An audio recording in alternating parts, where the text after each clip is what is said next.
Still looking at me.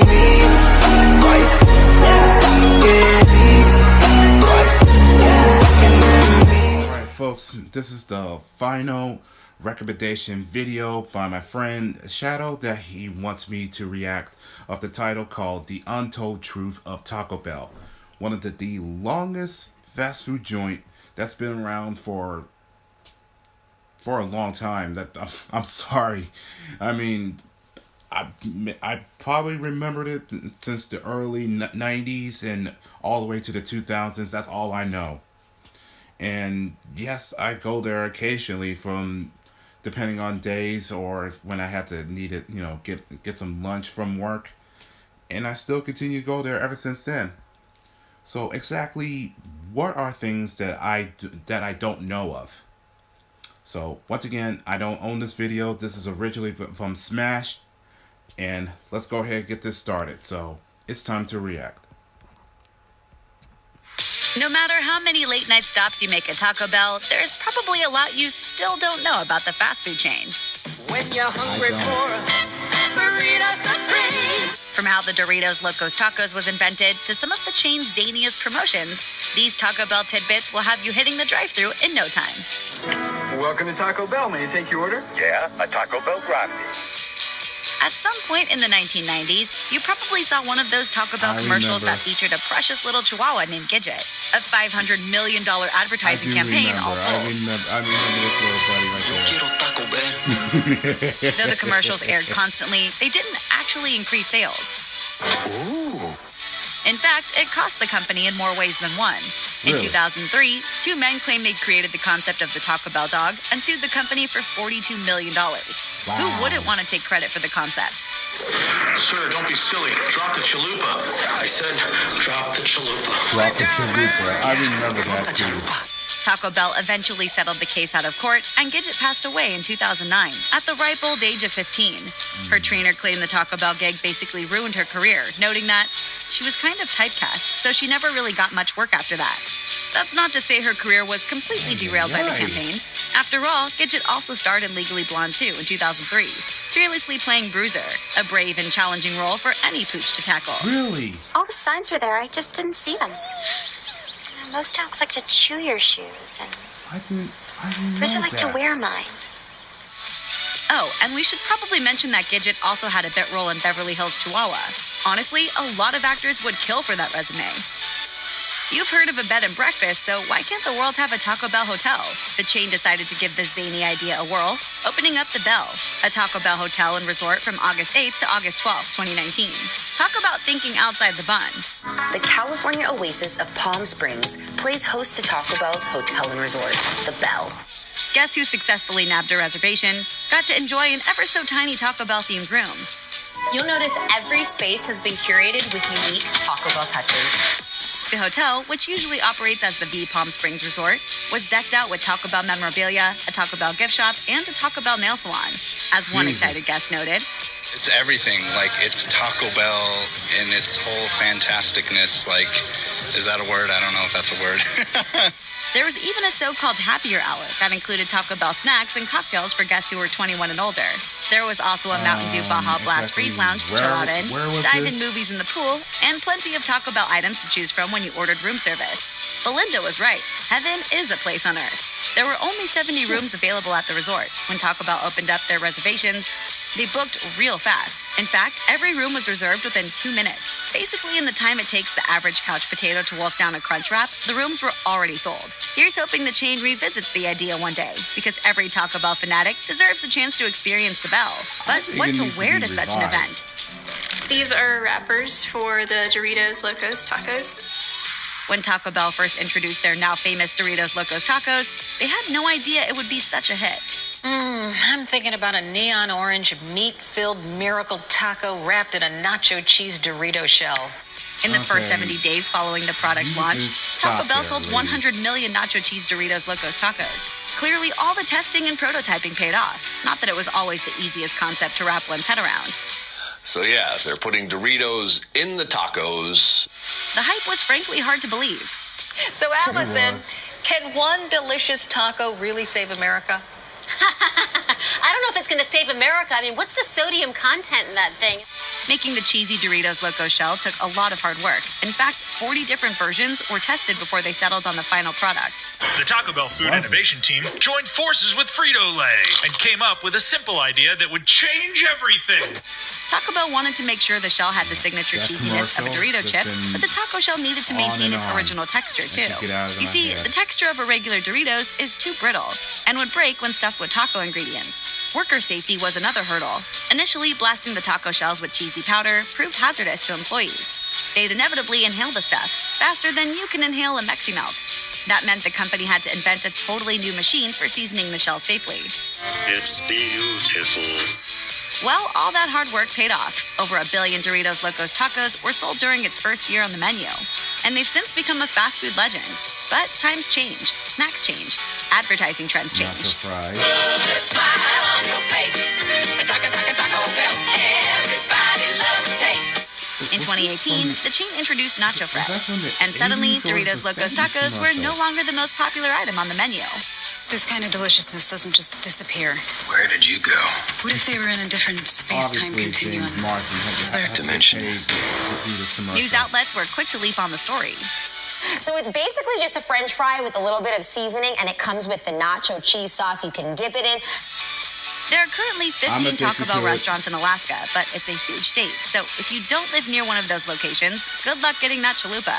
That's why residents of the small town of Bethel, Alaska, were heartbroken after falling for a hoax in 2012. Reportedly, some diabolical trickster put up flyers around town advertising that a new Taco Bell was opening in the area. Local residents were beside themselves when they learned it was all a prank, until the real Taco Bell came to the rescue. Well, it's time somebody delivered some good news. Taco Bell CEO Greg Cree told CNBC, "If we can feed people in Afghanistan and Iraq, we can feed people in Bethel." Taco Bell delivered hundreds of pounds of food by helicopter, enough for the town to come together and indulge in 10,000 Doritos Locos Tacos. It wasn't an emergency, but it was a rapid response team, sort of. In 1989, Taco Bell and Batman proved to be a match made in marketing heaven. The fast food chain ran a summer promotion that involved giving away free plastic Batman collector cups, and the event broke records for Taco Bell's promotional tie-ins. Right now at Taco Bell, you can collect free Batman cups, like a free Batmobile cup. How did it work? Easy. Customers who ordered a large drink would get one of the cups, just like that. He's Batman, and Taco Bell's got him. Thanks to the promotion, one store told the Los Angeles Times that sales were up at least 25%. Another location claimed they went from selling 600 large drinks a day to 1,000 large drinks a day. That's a whole lot of Mountain Dew. To drum up excitement, Taco Bell restaurants were decorated with massive cardboard cutouts of a certain brooding superhero. Perhaps unsurprisingly, the campaign inspired some ravenous Batman enthusiasts to steal those cutouts.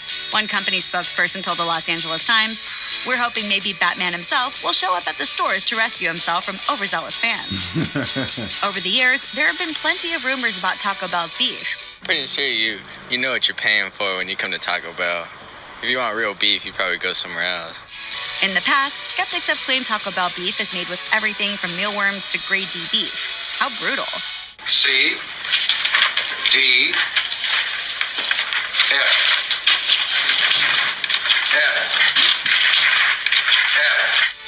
But spoiler alert, grade D beef doesn't even exist. But that simple fact didn't stop a few intense lawsuits from making headlines. The lawsuit claimed that the meat filling used by Taco Bell was less than 35% beef. While Taco Bell's beef does come pre-cooked and in bags, the truth isn't particularly scandalous.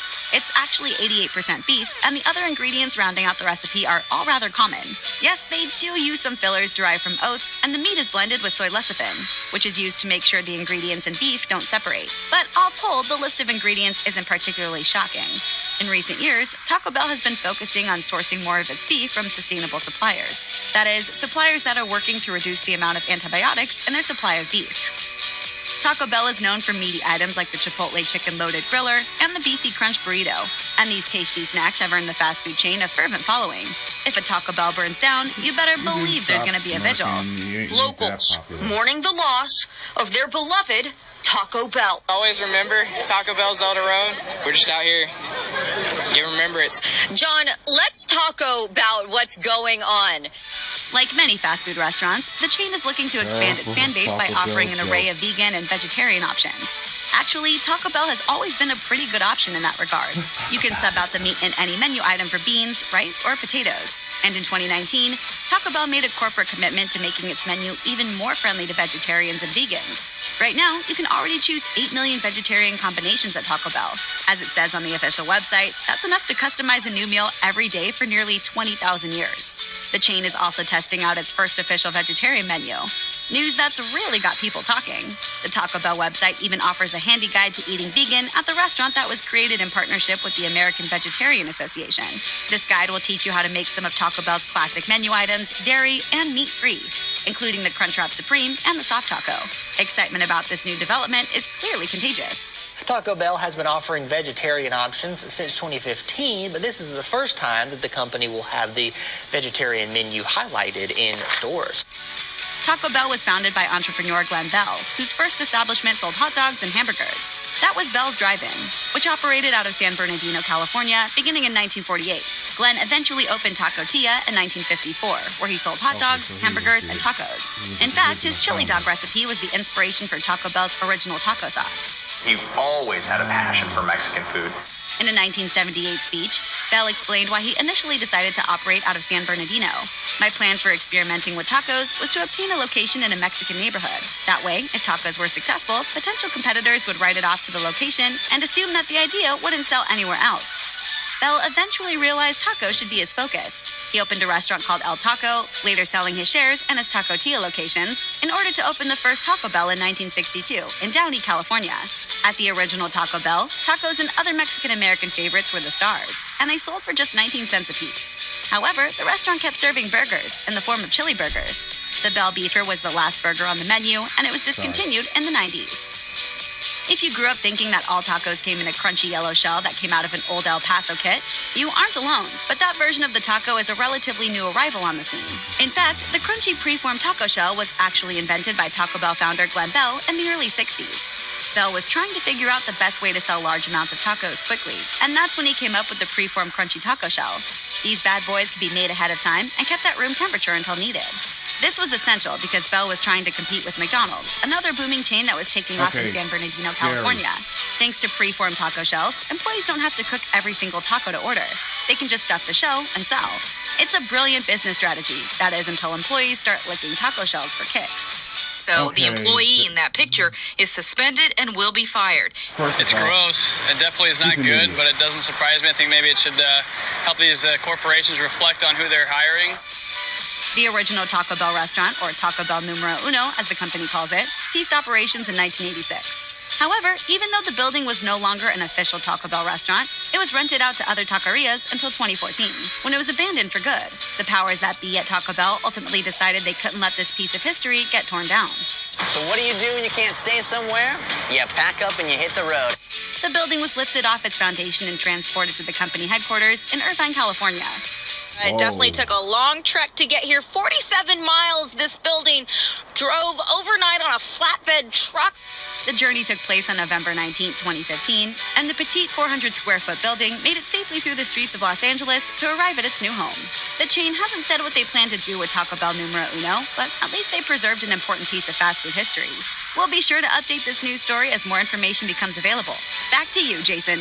I used to walk across Grand River to the Taco Bell at Collingwood, and I would get 2 steak soft tacos and a chilito, a.k.a. the chili cheese burrito. Check out one of our newest videos right here. Plus, even more MASH videos about your favorite fast food are coming soon. Subscribe to our YouTube channel and hit the bell so you don't miss a single one. Well, all I will say, at least, that the original building of the first Taco Bell is still in one piece, because it would be the catastrophe if it gets damaged. So that, at least, that's a good thing.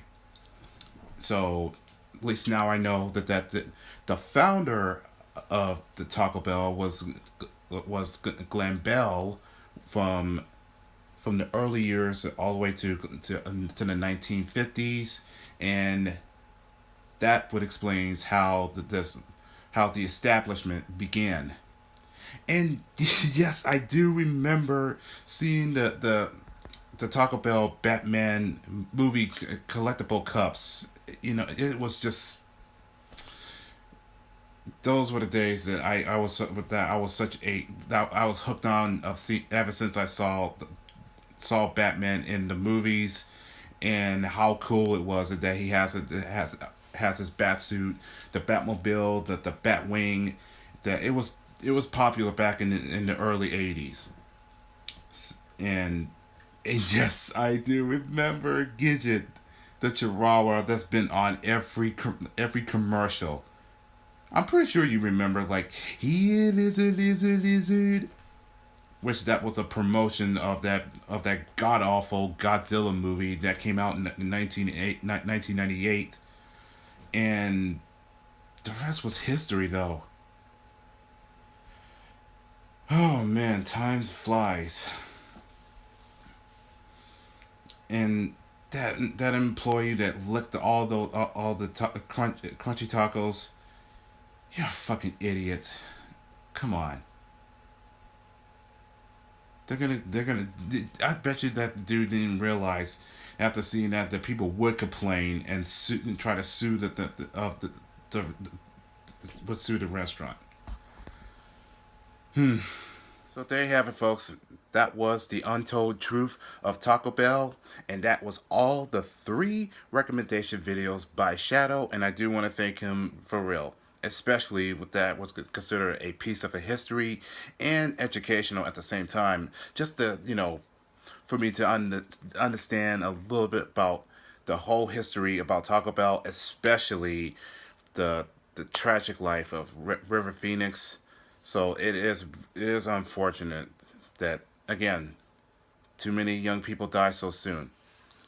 So, as always, if you enjoy this, punch those likes and also leave a comments down below. And yeah, don't forget to also go to the Smash channel and give support. And if you have any requested videos that you want me to react, I'll be more than happy to do so for the sake of entertainment and doing my damn best. And with that, Money Venture signing out, but I will catch y'all in the next video. So peace out, everyone, but most of all, good night.